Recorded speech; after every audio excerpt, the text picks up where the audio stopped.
Welcome back into episode 22.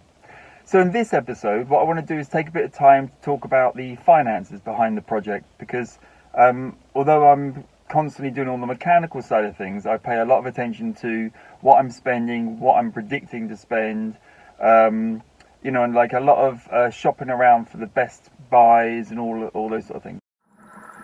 So when I bought this car, the market at the time, there were a couple of vehicles for sale, and I tend to shop on eBay. I think it's one of the quite a flexible place to pick up a good deal. And obviously, you don't know what you're buying. It's fraught with problems, but I quite like the risk, and you generally get quite a good deal, I think, as long as you're prepared to take that gamble. So at that time, I think an early 928 like my one, 126,000 miles. So it's not a low mileage car, but it's not crazy high either. I think was selling for around probably £12,000, something like that. And I think for that sort of money, that represents pretty good value. You're getting a car there that in its day was one of the most expensive GT cars you could buy. They're fantastically built, they're amazing to drive, and I think to own that style car today would be incredible. It'd be such fun, and I really look forward to adding it to my garage as a car I can use daily and actually get some fun out of. Looking at the market today, I would say the price has probably come up fractionally, but it's still around the £12,000-13,000 mark. So let's talk a little bit about what I think are the costs of the car, and how that's going to rack up, and what the car will be worth in the end. As I think I've probably said before in these videos, I'm not in this just to make money. I wouldn't choose a 928 if I was. I'm in it for the fun, for the learning experience. I've always wanted to take an engine apart. Before buying this car, actually, I was planning on just picking up an engine, literally buy a V8 and have it in the garage and strip it all down, rebuild it, and then learn that way. When I suddenly started looking at actual cars, I could, for not too bad money, I could actually buy a full car and do all the extra work as well, and own it at the end as well, which I think is really appealing. So let's do some maths quickly. So I think I've spent about £2,000 on the engine so far. That includes the new block, short block, which is 900. The heads were 850 to recondition, and then if you add up like the gasket set was about 220, I think I paid for that, and all the little bits that I've been buying along the way, I would say probably bring us up to about 2,200, let's say, but let's call it 2,000 for a round number.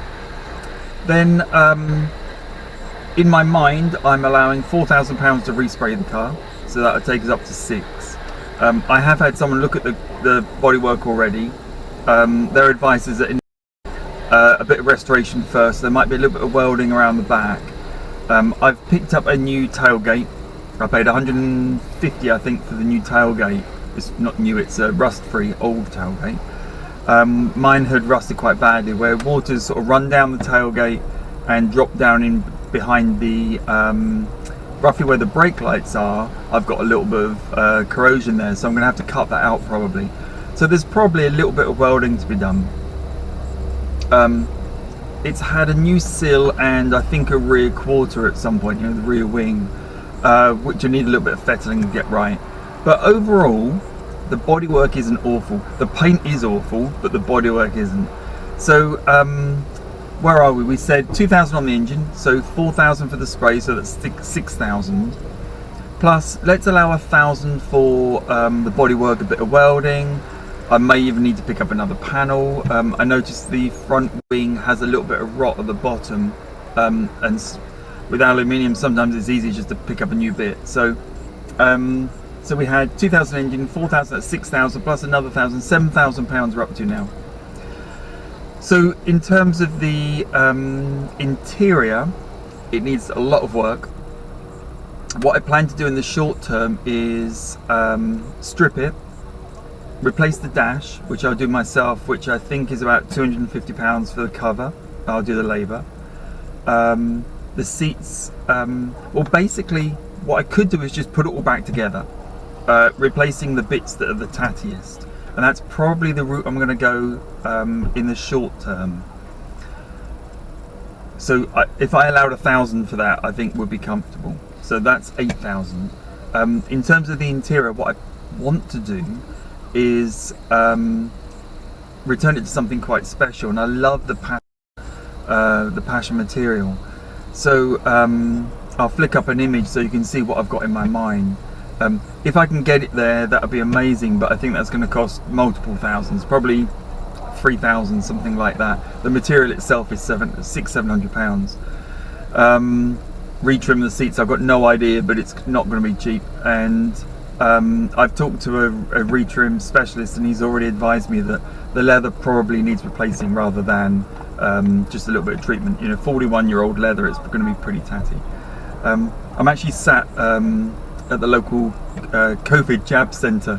I just had my jab and I've got 15 minutes to wait before I can drive. That's why people are walking past all the time.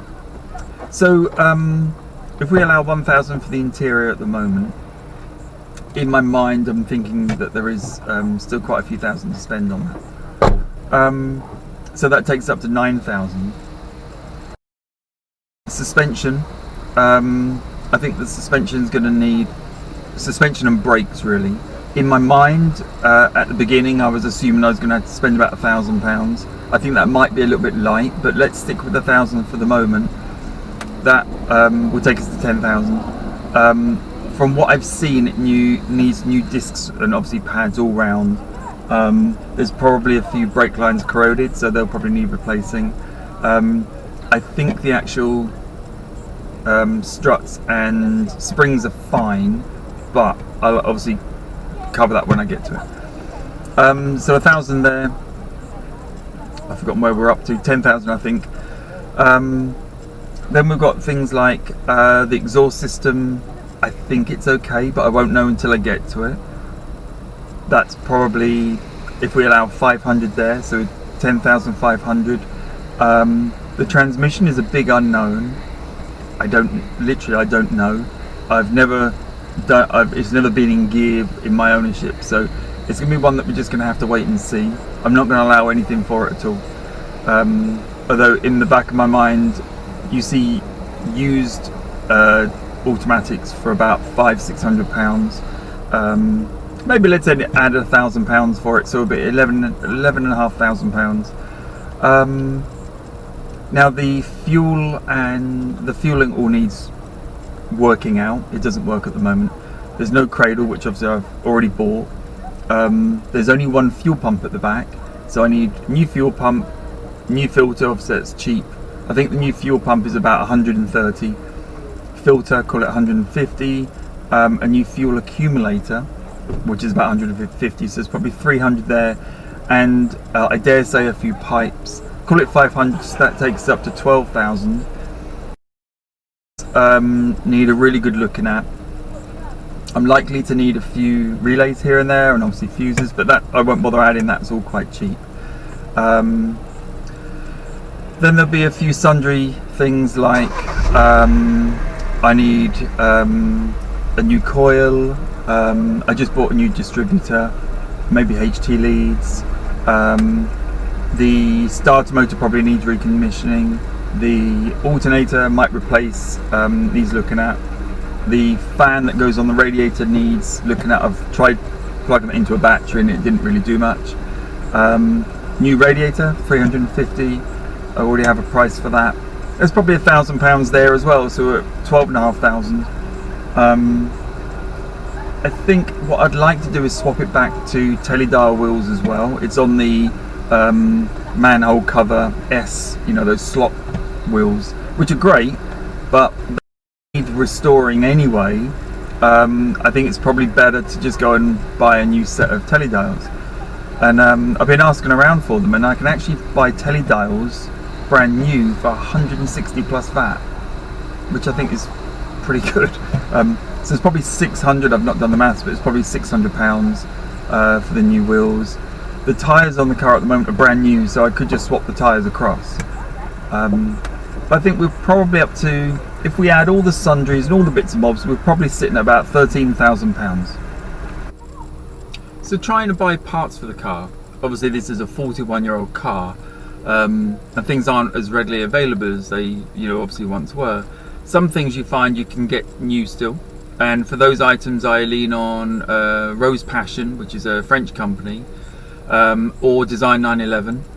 Both of them are relatively competitive. I find Rose Passion's probably average a little bit cheaper, but then you pay for FedEx, so it's about £10 more to ship. Design 911 typically are slightly more, but then the shipping's a little bit less. I go between those two. If it's a specific Porsche part, I keep meaning to call up the local Porsche dealer and check with them, because I know their prices aren't bad sometimes. But for other items like any second-hand item, I'm straight on eBay. I spend most of my evenings trawling eBay. I go through eBay at least once a day, just looking at what's been listed, and trying to think sort of further ahead on the build, what I'm going to need. A good example is the tank cradle. I know knew there wasn't a tank cradle on the car, so I've been looking for one for the past 2 months probably. Just constantly trying to find these items that are hard to get. Another good thing I picked up recently are the surrounds that go around the fog lights at the front, left and right. I haven't got either. I just bought the left side from one seller on eBay. I was buying the right side from another place on eBay, and then they let me know that it's all cracked and I can't have it. So I still need that piece. But basically I just trawl around as much as possible for really hard to get items, and when it makes sense sort of financially in terms of the price versus the shipping and the time to ship, I looked back to America. So Auto Atlanta I use. Actually, I think that's the only company I've used in the States so far. But it's very much case by case. So it probably brings us all the way around to the big question of what I actually paid for the car. So I bought in, I think it was early February, struggle to remember now. And at that time there weren't any 928s. Actually, I think there'd just been one 928 that was a non-runner on eBay. And that had sold for about £5,000. So just before Christmas, my car was on eBay at around £5,000 as well. And after a bit of discussion with the seller, we couldn't really reach a price, so I left it and just sort of walked away. But so just after Christmas, I contacted the seller again and just asked if he still had the car, which he did. And after a lot of discussion and sort of to and fro, we managed to come to the agreement of £3,000, which I think represents pretty reasonable value when you think about what the car is, what the components are worth. You know, I kind of, at that £3,000 mark, I was happy to take the risk that if it all went wrong, I could park the car out, you know, sell the wheels, sell the engine, sell the interior, the shell. It's got lots of bits on it that have intrinsic value. So I didn't feel that I was massively underwater to start with. Obviously every day goes on and I put more money into the car, and without actually getting a car out at the end, I'm at more and more risk.